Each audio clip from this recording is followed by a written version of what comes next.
होता क्या है कि एक 25 साल की लड़की रहती है और 25 साल की उसकी उम्र में उसकी मम्मी की डेथ हो जाती है, माँ की मृत्यु हो जाती है।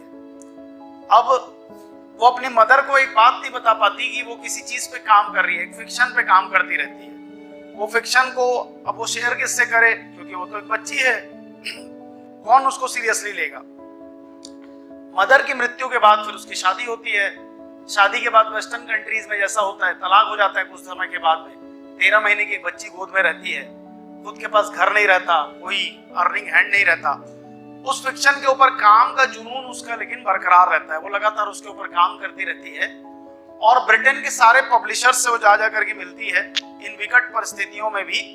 जब कंप्यूटर का दौर आ चुका है, मैं 97 से लेकर के 2002 के बीच की बात कर रहा हूँ, कंप्यूटर का दौर आ चुका है। उसकी आर्थिक स्थिति इतनी खराब थी कि वो कंप्यूटर ले नहीं सकती थी, तो लिखा हुआ हाथ का वो टाइप करा करके सेक्शंस ऑफ दैट बुक और द फिक्शन को लेकर के जाती थी पब्लिशर्स के पास में।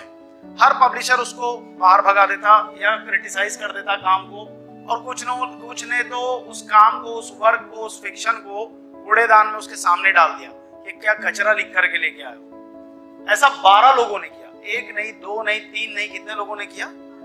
12 पब्लिशर ने उस लड़की की किताब के पन्नों को उठा के फेंक दिया।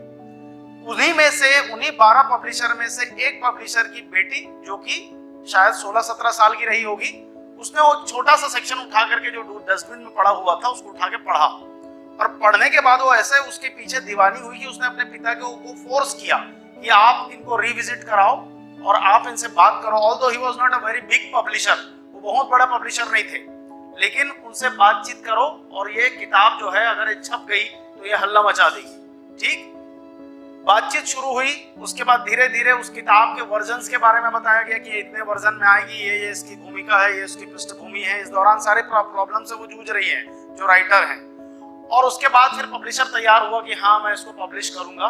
पहला वर्जन आया, दूसरा वर्जन आया, तीसरा वर्जन आया। जब तक तीसरा वर्जन आया, उसके बाद वो लड़की जो है वो ब्रिटेन की महारानी के बराबर उसका वेल्थ हो चुका था 3 वर्जन के बाद। और ये किताब जिसने धूम मचाया, इस किताब का नाम था हैरी पॉटर। क्या नाम था? राइटर का नाम था J.K. रॉलिंग। क्या नाम था? J.K. रॉलिंग। आज 58 साल की उम्र है उनकी। ठीक, 7 सीरीज में किताब आई। और हम लोग जब कॉलेज में जा रहे थे तो हैरी पॉटर का पहला जो है मूवी बन करके आया था।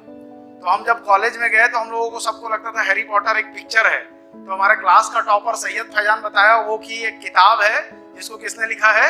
J.K. रॉलिंग ने, जिसके ऊपर क्या बनी है? मूवी बनी है। ठीक, मतलब कि असफलता से जूझ करके ही आपको क्या मिलती है? सफलता मिलती है। तो कोई बच्चा जो कि असफल है वो ये ना सोचे कि मैं क्या हो रहा हूँ? असफल हो रहा हूँ। ये 12 अटेम्प्ट को याद रखना कि एक भगाया, दूसरा भगाया, तीसरा भगाया, कभी ना कभी तो ऐसा होगा कि चीजें आकर के टिकेंगी। और दूसरा, इसको जोड़े आप बीबीसी वाली उस डॉक्यूमेंट्री से। उसका 2 पहलू है। पहला पहलू ये है कि आपको छत्तीसगढ़ में सरकारी जॉब लेना कितना आसान है समझाना है।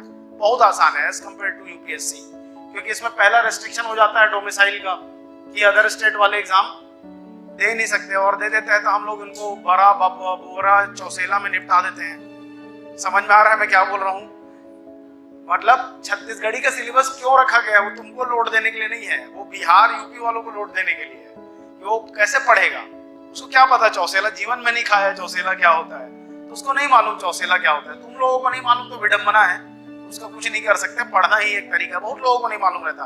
अरे मैं पढ़ता था तो मेरे को नहीं मालूम था, लेकिन हमारे जीन में वो है, जेनेटिकली हमारे इकोसिस्टम के आसपास है, हम उसको ज्यादा बेहतर तरीके से समझ सकते हैं, इसलिए उस सिलेबस में जोड़ा गया ताकि बाहर के लोगों को आप ऐसे तो बाहर नहीं कर सकते।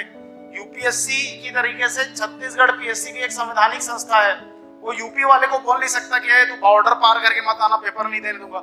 सिलेबस ऐसा बनाओ कि पास ही ना हो। ठीक, तो सिलेबस में जोड़ा गया, छत्तीसगढ़ का सिलेबस बड़ा किया गया, छत्तीसगढ़ी भाषा जोड़ी गई। ये चीजें हमको हेल्प कर देती हैं। तो एज कंपेयर टू यूपीएससी आपका कंपटीशन कम है।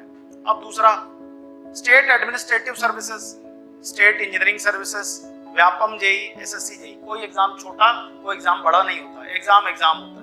टेस्ट देने आते हो, वो एग्जाम भी एग्जाम होता है। उसको जितना सीरियसली दोगे उतना सफलता तुमको आगे जाकर के मिलेगा।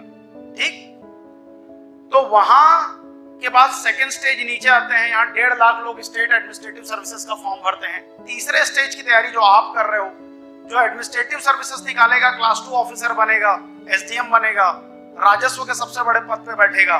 जो एई बनेगा वो टेक्निकल के सबसे बड़े पद पे बैठेगा, क्लास 2 ऑफिसर सेम रैंक रहेगा।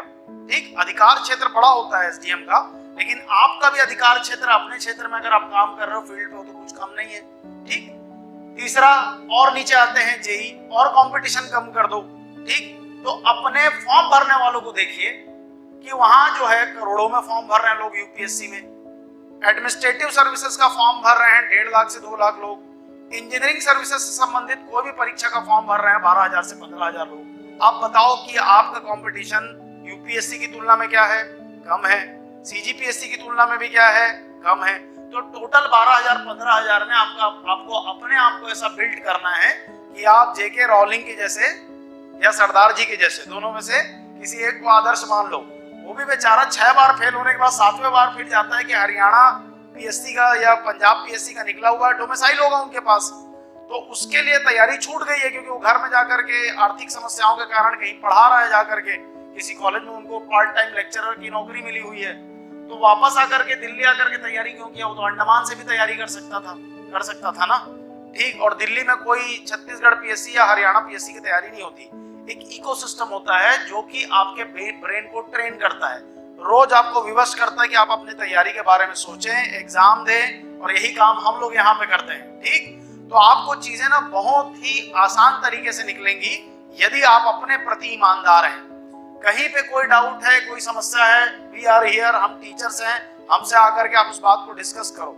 सवाल नहीं बन रहे हैं, पूछो, यही उसका तरीका है। करते चलो, एक दिन सेलेक्ट हो जाओगे। ठीक, वो दिन कभी किसी का 1 साल में आएगा, किसी का 1.5 साल में आएगा, किसी का 2 साल में आएगा, किसी का 2.5 साल में आएगा। 2.5 साल से ज्यादा समय नहीं लगता। ईमानदार बच्चों को 2-2.5 साल, तैयारी अपने आप में 1.5 साल की है। तैयारी अपने आप में सिलेबस का कवरेज टाइम 1.5 साल का है। कोई आज सोचेगा कि मैं यहाँ आऊं और 6 महीने में तैयारी कर लूं, तो वो नहीं है। या तो हम आपको ठगें या आप अपने आप को ठगो। हम तो नहीं ठगेंगे, आप अपने आप को ठगना चाहते हो तो ठग लो। आपका syllabus technical and non tech minimum 1.5 साल लगता है होने में, करने में। ठीक, किसी में टेक्निकल का वेटेज ज्यादा रहेगा तो मान के चलो 1 साल में आपकी तैयारी हो जाएगी। छोटा सा सेक्शन आपका नॉन टेक्निकल का, आप हो सकता है 3-4 महीने में तैयार कर लो, पर ये शॉर्ट टर्म है। आपको पूरी तैयारी करनी है तो आपको पूरा पढ़ना ही होगा। वो कुछ भी पूछे, कहीं से भी पूछे, हम उतने ज्यादा सेंट्रिक नहीं हो सकते। ठीक है, तो अपने रिदम को लेकर के आओ, अच्छे इकोसिस्टम में रहो। मैंने बताया ना, बुरे लोगों के साथ रहने का बहुत बुरा नतीजा होता है। एक मकान मालिक और एक किराएदार दोनों साथ में बैठे थे। किराएदार ने मकान मालिक को शेयर मार्केट के बारे में बताया। अब किराएदार बोलता है कि मैं और मेरा मकान मालिक दोनों एक दिन बैठे थे, मैंने उसको शेयर मार्केट के फायदे के बारे में बताया, अब हम दोनों किराए के मकान में रहते हैं। ठीक, तो जैसे लोगों के साथ आप रहोगे, आप उसी दिशा में जाओगे। बात समझ जाओ। उसका घर बिक गया बेचारे का, शेयर मार्केट में पैसा लगवा के। अब दोनों किस में रहते हैं? किराए में रहते हैं। ठीक, तो देख लो, खुद का मकान बनाना है कि किराए में रहना है। ठीक, चलो।